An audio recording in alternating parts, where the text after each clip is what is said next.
How does the Forward Party feel about Roe versus Wade? Should it have been overturned?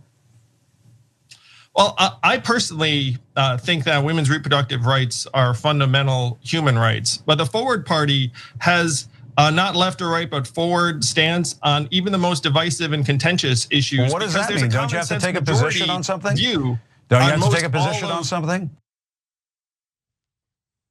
That was Andrew Yang speaking to Jim Acosta over at CNN. And the whole point of that interview was to promote Yang's third party idea, which of course is being referred to as the Forward Party. We've previously talked about the Forward Party and the critiques we have in terms of what they're trying to accomplish here, which to be honest with you, isn't much. It's just a push for moderate politics, which we have plenty of in the Democratic Party to begin with. But while we have legitimate critiques, the way Acosta handled this interview is what I want to focus on, because I wasn't a fan of the line of questioning here, even though I'm not a supporter of the Forward Party. And I'll explain what I mean, but first, let's watch a little bit more. You can't just say, well, this is a hot button issue, so I'm not going to take a position on you. If you want to run the country, you're going to have to make some hard decisions, Andrew.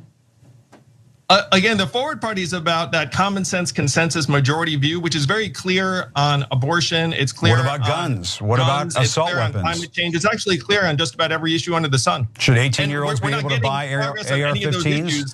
Because of the nature of our system. Should 18-year-olds be able to buy AR-15s? Again, the common sense consensus majority is that there should be some rules around background checks and access to firearms, but we're not getting any of these things, Jim, because the two-party system does not need to deliver. But it doesn't sound like you're taking any hard positions. It sounds like you're trade power. It sounds like you're sort of a fill-in-the-blank party. If somebody wants a party with no clear policy positions, you're it. But unfortunately, in the real world, you have to take a position on something. Well, where for the common sense consensus? Now, John, look, Andrew Yang in the portions that we showed you, to be quite honest, didn't do well in answering those questions. Yes. If you watch the entirety of the interview though, what really stood out to me was this panic that Acosta feels in regard to a third party potentially making it easier for Donald Trump to win in 2024. He's terrified of that happening. And we haven't even completed the midterm elections yet. And so there was a lot of, I'm gonna reprimand you because you're gonna increase the possibility of Trump winning in 2024. And it's like, if you're coming at it from that point of view and that perspective, well, then I'm not on your side. And there were some good questions asked by Acosta in the portions that we showed you, but it's just abundantly clear that for comfortable people in this country, prominent media figures, politicians, corporate leaders, all of that stuff, the system's working out fine for them. The only thing they care about is preventing Trump from winning because Trump makes them uncomfortable. Trump means instability. Trump means discomfort for them. And so that's the only focus. They're not focusing on anything else. Now, for Andrew Yang and the Forward Party, there's a ton of legitimate criticism that we can get into, but you should watch the entirety of the interview to see what I'm talking about. It's just like constant panic about Trump and Trump only. Cenk. Yeah, so if the press is really objective, why would they care if Donald Trump won or lost? Why, I don't mind them having a perspective if they're honest about their perspective. So Fox News used to say fair and balanced, and I thought that was the biggest joke ever. And a lot of the cable news, since they wanted to work at Fox News back when things were more malleable and you can go back and forth, would never criticize them on that. But finally, Fox News dropped fair and balanced. We all get it, they're massive right-wingers. I mean, some of their news side is still pretending to do news, right? But that's a joke. But the CNNs of the world say, no, we're objective. We don't have a position. So why would you ask a question of like, well, if you take away votes from the Democratic Party, then couldn't Trump win? Who's your horse in the race? And I don't mean it like, hey, like they're against Trump and that's problematic. I think CNN calling out Trump for his lies is great, right? So I don't mind that part at all. But it's clear that they're rooting for a Democratic Party. That's just super obvious. So you should be interviewing him in an objective way. Look, we had one of the first national interviews for Andrew Yang ever when he launched his campaign in 2020, and when people were not taking him seriously. I'm sorry, in 2016. No. 2020, sorry. In 2020, yeah, when people were not taking him seriously, but we did, and it turns out we were right. He was appealing to a lot of people. Now, yes, the Forward Party has huge issues. We'll have Andrew back on and ask him about that. We'll get that for you guys real soon, because the portion that we showed you, that's the one part where Acosta was right. You can't just keep saying we believe in the common sense consensus. You got to tell us, okay, then what is it? What's the common sense consensus? Like, okay, on abortion, what is it? Are you pro-abortion? Are you against abortion? Pro-choice, anti-choice? We believe in the common sense consensus. God damn it, Andrew, what is it then? What's the common sense consensus? You can't just keep putting out vague stuff. And you know why he's doing it, because some right-wingers like him. I don't know why they like him. And so he doesn't want to offend the right-wingers, but you're never gonna run a party that way. That's ridiculous. No, you have to say, hey, here's a position the right wing and the left wing can agree on, so that's what we're going with. But if you're like this vague, you're not gonna get the right wingers anyway, so it's a hopeless cause. But we'll let him sort it out in a real interview when we talk to him. Yeah, look, for me, all of the arguments that I've seen from supporters of a third party, and like, I'm not just inherently against third parties. I just think it's not gonna solve anything if that's all you're focused on, right? The idea, like, we just need more choices. Okay, fine, but the underlying systemic issue is still there.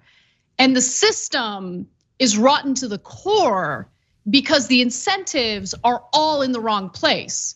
If you don't do away with legalized bribery, if you don't do away with congressional lawmakers' ability to invest in private businesses and individual stocks, you can have 28 political parties. Ain't gonna do you any good unless you do something about the money, about the corruption. And one question that Acosta asked in that interview that I actually thought was excellent, and Yang really struggled to answer it, was, are you guys taking corporate money?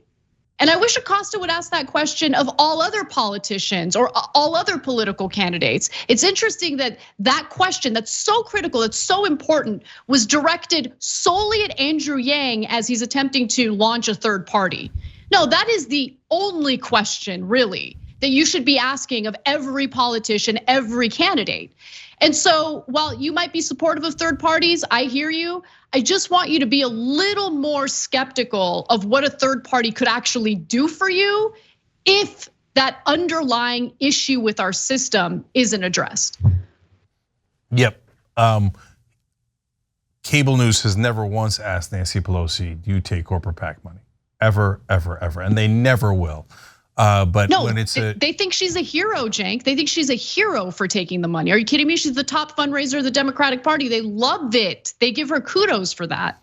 Bad when Andrew Yang takes it, and bad when Mitch McConnell takes it, but terrific when Nancy Pelosi and Joe Biden take it. Absurd. Yep.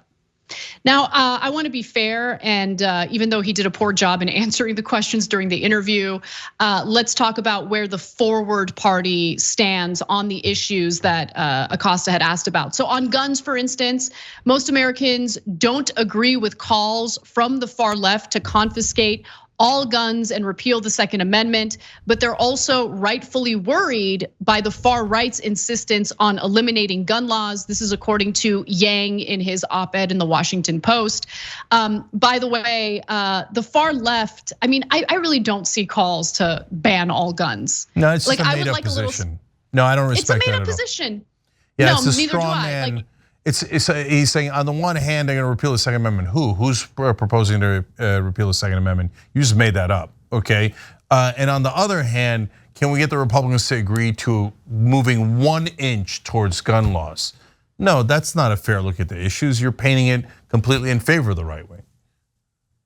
On climate change, he writes, most Americans don't agree with calls from the far left to completely upend our economy and way of life, but they also reject the far right's denial that there is even a problem. No, this is all 50-50 BS. Yes, yeah, totally, 100%. And by the way, like he's kind of straw manning everything, and his perception of the two sides is a little outdated because Republicans have moved on to accepting that climate change is real, but that we just need to adapt to it. Yeah. And it's interesting that he's not really updating his perception here. On abortion, most Americans don't agree with the far left's extreme view on late-term abortions. Not a thing, Andrew. You're making it up. 100% making it up. The Roe v. Wade says you can't have a late-term abortion. What on God's green earth are you talking about? You can't have one in the third trimester. You're just making stuff up. That's a right-wing talking point. It's 100% fiction. By the way, Blue California has restrictions on late-term abortion. The only time late-term abortions happen, and they're incredibly rare, is when the fetus is not viable, it doesn't have a heartbeat, or the woman's life is in jeopardy as a result of that pregnancy. But look, I don't know what the real goal is here. This wishy-washy, both sides garbage that we're seeing, especially in this op-ed, does not bode well for the so-called forward party. But again, even if you love the forward party, even if you think they're really gonna represent your best interests, fine. But consider the fact that, again, the underlying issues with the system remain. And if corporate interests are going to take complete control of Democrats and Republicans, what's stopping them from doing the exact same thing with candidates from the so-called forward party? Nothing. There's nothing in place to stop that. Yep. Nah, it's super disappointing at first blush. But let's see. Let's talk to Andrew, see if he's got a better defense of it.